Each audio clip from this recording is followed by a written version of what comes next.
Écoutez, le pire n'est jamais sûr. Je crois que les talibans ont quitté le pouvoir il y a plus d'une vingtaine d'années maintenant. Au moment où ils ont quitté le pouvoir, Kaboul était une ville d'1 million d'habitants. Aujourd'hui, Kaboul fait plus de 6 millions d'habitants.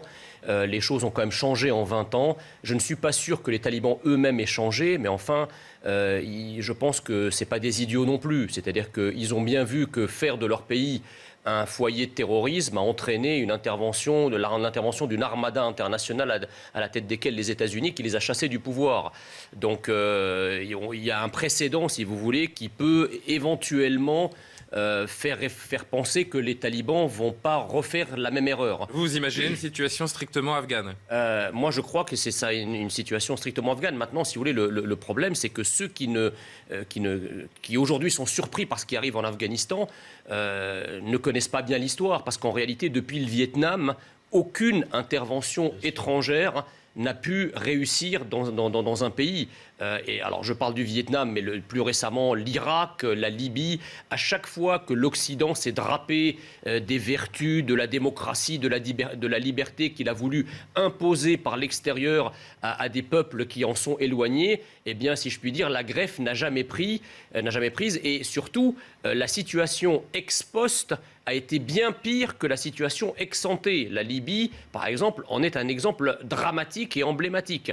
Aujourd'hui, ce qui se passe en Afghanistan, c'est qu'effectivement, aucune puissance au monde ne peut empêcher l'irrédentisme national d'un peuple. Là, en tout cas, les talibans... Un maintien des forces américaines aurait peut-être eu des conséquences différentes à ce qu'on est en train d'assister. On va en parler. Je voudrais vraiment qu'on concentre ces premières minutes sur les conséquences en France, parce que forcément, on a envie de se poser cette question-là. Mais on va élargir parce qu'il y a plein de questions qui se posent. Je vais en parler très rapidement. Bien sûr que la France, aujourd'hui, le président Macron, devrait s'atteler à étudier et à examiner les conséquences de cette crise sur la France.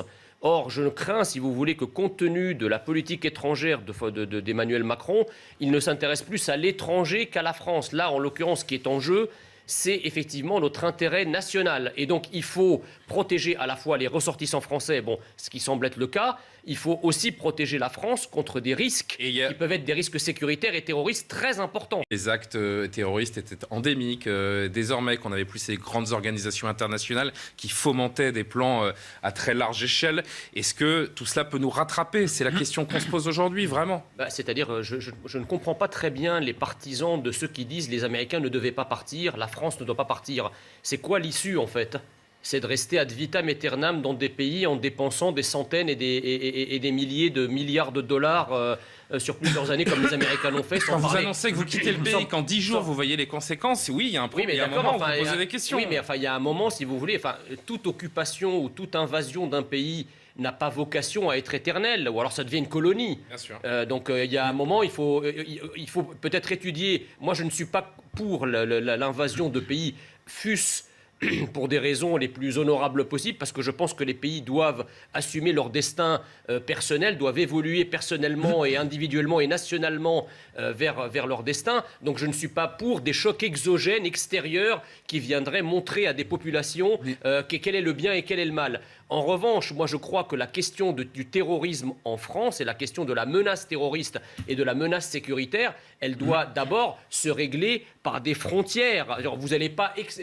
Alors, qu'il y ait des forces spéciales, si vous voulez, au Sahel, qu'on maintienne des forces spéciales, des forces d'observation, des forces de surveillance, bien entendu, tous les pays font ça. Mais ça, c'est une mission, si vous voulez, de sécurité et de surveillance. Ce n'est pas une mission d'invasion d'un pays. Comprenez? Au Mali, c'est pareil. Au Mali, l'avenir est justement aux forces spéciales qui seront là pour détruire ponctuellement les foyers qui se sont reconstitués d'islamistes, mais certainement pas pour rester à occuper tout un pays pendant des décennies. Alors, on est déjà en retard. Je pense surtout qu'il y a une forme d'ignorance, c'est-à-dire que quand on voit la pancarte, il n'y a pas de signe évident qui saute aux yeux d'antisémitisme, il n'y a pas de croix gammée, il n'y a pas de slogan antisémitisme explicite. Alors évidemment, quand on creuse un peu, on s'aperçoit que c'est antisémite et il faut évidemment lutter avec la plus grande fermeté contre ce genre d'expression dans ces manifestations ou ailleurs, parce qu'effectivement, il y a une résurgence générale de l'antisémitisme en France, mais il ne vient pas de là où on voudrait nous faire croire qu'il provient. C'est-à-dire qu'effectivement, il y a eu ces pancartes malheureuses contre lesquelles, encore une fois, il faut s'inscrire avec la plus grande fermeté, mais enfin, cela ne saurait résumer des manifestations qui comptent quand même plusieurs centaines de milliers de personnes. Je m'étonne, si vous voulez, de cet acharnement à voir à travers cette pancarte, qui est encore une fois une pancarte abjecte, et jeter le discrédit antisémite sur l'ensemble de la manifestation. C'est évidemment pas ce qu'on est en train de faire. Non, pas chez vous, mais ailleurs, par les mêmes qui, lorsqu'il y a un antisémitisme généralisé dans certaines populations, leur premier réflexe, c'est de vous dire pas d'amalgame, d'accord ? Donc la cécité militante d'un côté pour jeter un voile pudique sur la résurgence d'un véritable antisémite dans certains quartiers et dans certaines populations, il y a tout un travail, si vous voulez, de comment dirais-je, de voilement, c'est le cas de le dire, de cette réalité. En revanche, on a l'impression que cette pancarte était attendue par un certain nombre de personnes pour se jeter tels des chiens enragés sur un os en disant regardez, avec cette pancarte-là, en fait, c'est un mouvement antisémite. Et j'ai entendu ça chez vos confrères. C'est un mouvement antisémite. Mais il faut que cette philosophie que vous défendez là soit valable pour toutes les manifestations. Exactement, mais dans quelle autre manifestation ? Alors on en reparlera à d'autres moments, parce qu'il y a eu des manifestations de solidarité parfois où il y a eu des... évidemment, oui. Et si vous parlez de la manif du CCIF, excusez-moi, le CCIF n'est pas connu pour être philosémite. Mais c'était pas la manif. Vous avez dans certains quartiers un antisémitisme décomplexé, d'accord, qui s'exprime de manière ouverte, d'accord, où le mot sale juif, sale sioniste, etc., on les entend tous les jours, et là, bizarrement, personne n'en parle. La résurgence d'un antisémitisme massif aujourd'hui, il est issu de certaines immigrations arabo-afro-musulmanes. Pourquoi cette défiance ? Écoutez, parce que je pense que la confiance n'est pas une donnée. La confiance est un construit. Parce que ce pass sanitaire est une privation de liberté qui n'est pas proportionnée. D'une part, mais surtout, si vous voulez, il ne faut pas saisir uniquement la chose en instantané. La confiance, c'est un processus dynamique, une construction dynamique par rapport au discours du gouvernement. Quand vous faites confiance à quelqu'un, vous ne lui faites pas confiance quand vous venez de le rencontrer, et vous ne lui faites surtout pas confiance si vous le connaissez depuis un certain temps et qui vous a menti à plusieurs reprises ou qui vous a raconté des cracks. Or, la communication du gouvernement, je suis désolé, depuis 1 an et demi sur la question du Covid, n'était pas propice à construire une confiance avec les Français. Quand tout a été dit et son contraire, y compris sur le pass sanitaire, puisque je vous rappelle qu'il y a encore quelques mois, c'est une communication qui braque. C'est vrai que moi je vois pas le côté productif de cette communication. Il y a énormément de députés, il y a des ministres qui ont dit jamais de la vie on passera au pass sanitaire, jamais de la vie on prendra de telles mesures liberticides. Résultat des courses, quelques mois après, ils l'appliquent. Comment voulez-vous dans ces conditions, alors qu'on a dit qu'on le ferait pas et maintenant on le fait, comment voulez-vous dans ces conditions que les Français fassent confiance ? Encore une fois, il faut distinguer le fait d'être anti-pass et anti-vaccin. Il y a énormément de personnes qui sont vaccinées, mais qui sont contre le pass sanitaire. Le pass sanitaire est un outil de privation de liberté, c'est un outil liberticide que ne justifie pas, encore une fois, la situation. Parce que tous vaccinés, tous protégés, c'est le slogan, mais tous n'ont pas besoin d'être protégés de la même façon.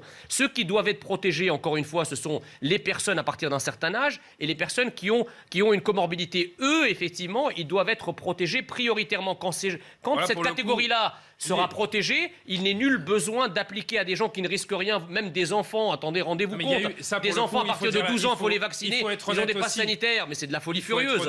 Il faut rappeler que la politique vaccinale a commencé par une priorisation des publics, en commençant par les personnes âgées et celles souffrant de comorbidité. On a élargi avec le temps, évidemment, à l'ensemble de la population. Fait, monsieur Basquet. Et il en manque, en effet. Il en manque énormément. Il faut aller les chercher. Mais quand vous avez des millions priorisés au début. Quand vous avez des millions de... Le pass sanitaire, c'est un autre sujet, je trouve, par rapport à cette priorisation. Mais quand vous avez encore des millions de personnes qui ont des comorbidités ou qui sont âgées, qui ne sont pas vaccinées, à elles seules... On a raté quelque chose. C'est-à-dire qu'à elles seules, elles peuvent encombrer les hôpitaux. C'est tout. À elles seules, elles peuvent encombrer les hôpitaux. Je suis totalement contre, si vous voulez, la vaccination de public, encore une fois, pour lequel le Covid ne représente pratiquement aucun danger. Là, on ne va pas vacciner les enfants parce que le Covid constitue un danger pour eux. Pas plus, les risques de contamination pas plus qu'on ne vaccine les personnes de moins de 50 ans qui n'ont pas de comorbidité pour eux. En réalité, on vaccine les enfants et on vaccine les populations de moins de 50 ans sans comorbidité uniquement pour protéger des personnes vulnérables à raison de leur âge ou à raison de leur comorbidité pour pas qu'elles n'encombrent les réanimations et les services d'urgence. Voilà la politique. Donc en réalité, alors après, non mais attendez, après si vous voulez, vous allez, parce que on nous dit oui, mais moi je connais quelqu'un qui a 28 ans, qui ne souffrait de rien, qui a un Covid long et qui est à l'article de la mort. Bien sûr que ça existe, et bien sûr que c'est regrettable et que toute vie et toute santé doit être regrettée quand elle n'est plus là. Mais le problème, c'est qu'une politique sanitaire ne se fait pas sur l'émotion de cas individuels. Voilà, elle se fait, une politique sanitaire, elle se fait sur un plan macroéconomique, en prenant en compte les probabilités, en prenant en compte les cohortes de malades, de leur évolution, etc. Il faut, la dictature sanitaire, c'est pas une dictature sanitaire, c'est une dictature de l'émotion. C'est d'autant plus insupportable que par rapport au verbatim du gouvernement, il y a quand même un hiatus qui est invraisemblable. C'est-à-dire tout ça est mené au nom de la liberté, au nom de notre liberté, et au nom de l'unité de la France, et au nom de, pour ne pas diviser les Français, etc. Donc en fait, on prive les gens de liberté au nom de la liberté. Ça, c'est le discours du gouvernement. Moi, je crois. C'est votre discours. La question.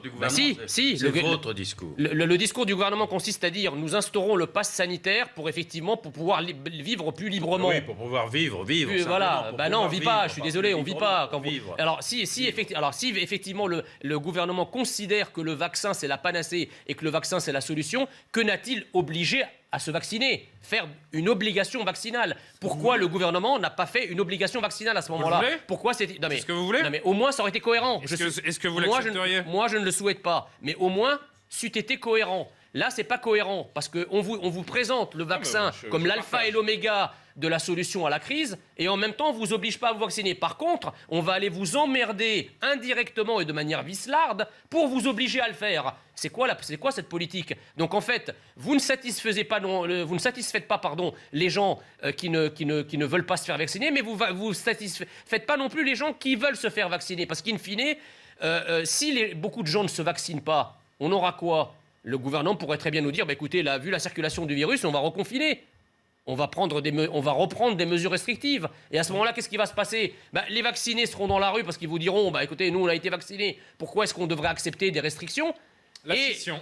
Voilà. Donc, si vous voulez, tout ça est une politique qui attise la haine entre les Français et qui cultive la division entre les Français. 40 secondes. Voilà.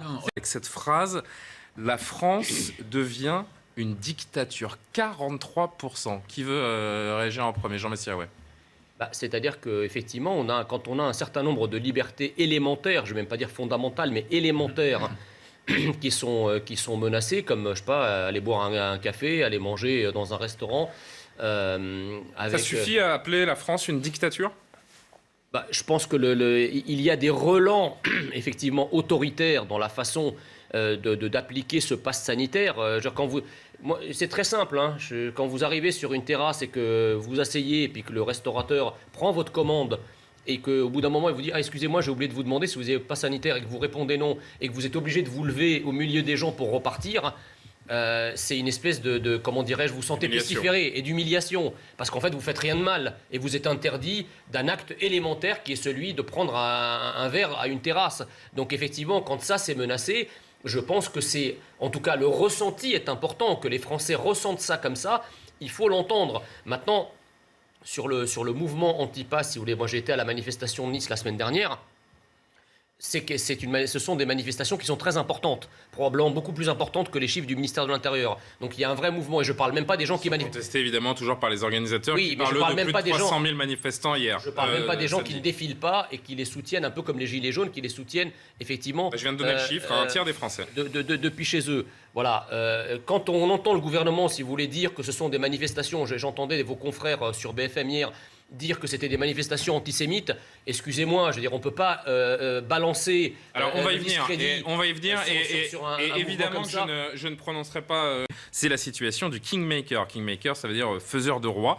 Si on ne peut pas gagner, on veut faire perdre les autres. Cette passion est en réalité égoïste. Mais moi, si vous voulez, ce raisonnement, il est très dangereux parce qu'il est dangereux pour celui qui l'émet. Parce qu'il est à double tranchant, en fait. Parce que lui, qu'est-ce qu'il parle? Il parle de la parano par rapport au vaccin. Et il exprime effectivement l'idée que le faible risque issu du vaccin pourrait rendre parano dans un environnement sécurisé, d'accord? Mais en fait, le raisonnement peut être fait sur le Covid lui-même. C'est-à-dire que le Covid lui-même, il y a un très faible risque d'en avoir une forme grave, en tout cas pour la plupart des gens, à part ceux qui sont... proportion, évidemment. Est-ce qu'on peut afficher avec Emmanuel en régie les chiffres du jour? Est-ce qu'on peut dire que si vous avez moins de 50 ans et aucune comorbidité, vous avez pratiquement aucun risque à mourir ou à avoir une forme grave du Covid? Oui, et dans ce cas-là, ce raisonnement s'applique au Covid. C'est-à-dire on devient parano par rapport au Covid. Regardez. Donc plutôt que de parler du vaccin, parlons de la maladie. Ce qui est plus étonnant, c'est qu'effectivement, on le sentait, cet antisémitisme, depuis toujours, mais qu'il apparaisse comme ça à l'air libre, effectivement, est extrêmement choquant. Et ça, il faut, par tous les moyens, pouvoir... Vous avez dans certains quartiers un antisémitisme décomplexé, d'accord, qui s'exprime de manière ouverte, d'accord, où le mot sale juif, sale sioniste, etc., on les entend tous les jours, et là, bizarrement, personne n'en parle. La résurgence d'un antisémitisme massif aujourd'hui, il est issu de certaines immigrations arabo-afro-musulmanes. Vous avez raison d'un côté que ce qui se passe dans les manifestations... mais c'est pour ça que j'ai commencé par condamner. Il faut le condamner d'où qu'il vienne. Mais il faut le condamner d'où qu'il vienne, mais ce que je veux dire, c'est que dans un cas, c'est epsilonesque, effectivement, qu'il y a encore un antisémitisme d'extrême droite résiduel par rapport à l'histoire, mais c'est pas cet antisémitisme résiduel. Bien sûr, et je le combats tout autant que l'autre. Mais l'autre est beaucoup plus massif, beaucoup plus important, et d'autant plus dangereux qu'il n'est pas combattu par le système en place parce qu'il provient de ces vaches sacrées, c'est-à-dire certaines immigrations. De la com, toujours et encore. On aimerait, de toute façon, le fait que les saisines augmentent signifie effectivement que il y a plus de contrôle, que les policiers sont plus sur le terrain, et il faut saluer les actions des forces de l'ordre qui prennent souvent des risques considérables pour aller lutter contre ces trafics, puisqu'on sait que les trafiquants sont surarmés, qu'ils ont beaucoup de moyens face à des policiers qui très souvent sont assez démunis et qui n'ont que leur courage pour s'y attaquer. Donc les forces de l'ordre, évidemment, il faut les soutenir. Maintenant, le problème de la drogue, si vous voulez, ne peut pas se réduire simplement à des opérations coup de poing à gauche et à droite avec quelques caméras pour montrer qu'on agit. Il y a un fléau, effectivement, qui s'appelle la drogue en France, qui est un fléau protéiforme. Il y a évidemment le trafic, il y a tout l'argent que génère le trafic, toute l'économie souterraine, le blanchiment, etc. Donc soit on met des moyens considérables pour briser les reins du trafic de manière générale sur l'ensemble du territoire, mais là je crains que le gouvernement soit très en deçà de ce qu'il faudrait. Je pense qu'il n'y aura pas de conséquences structurelles et à long terme de ces actions, parce qu'encore une fois, je pense que les moyens nécessaires pour éradiquer le fléau de la drogue en France sont sans commune mesure avec celles qu'utilise aujourd'hui le gouvernement. Maintenant, la question, elle mérite d'être posée sur la légalisation, notamment du cannabis. Moi, je n'ai pas d'idée sur la question. Je dis juste que, est-ce que la légalisation du cannabis... Pas d'idée sur la question. J'ai pas d'idée sur la question. Je proposerai ça aux Français par référendum, parce qu'effectivement, si on légalise le cannabis, ça permettrait de libérer, si vous voulez, une grande partie des forces de l'ordre aujourd'hui occupées à lutter contre le trafic de cannabis et sa consommation. En fait, à partir du moment où vous légalisez, après, vous créez des normes, vous créez des taux, etc. Justement, tout ça va rentrer dans le cadre de la loi. Non, mais tout ça va être justement normé, si vous voulez. C'est bien ça l'intérêt de la légalisation. Moi, je n'ai pas d'idée sur la question et je ne suis pas favorable à la légalisation. Mais en revanche, je suis favorable à un référendum sur cette question, parce que si, encore une fois, le gouvernement n'est pas prêt à mettre des centaines de millions d'euros, peut-être des milliards, dans la lutte contre la drogue pour éradiquer définitivement ce fléau, la question de la légalisation doit se poser.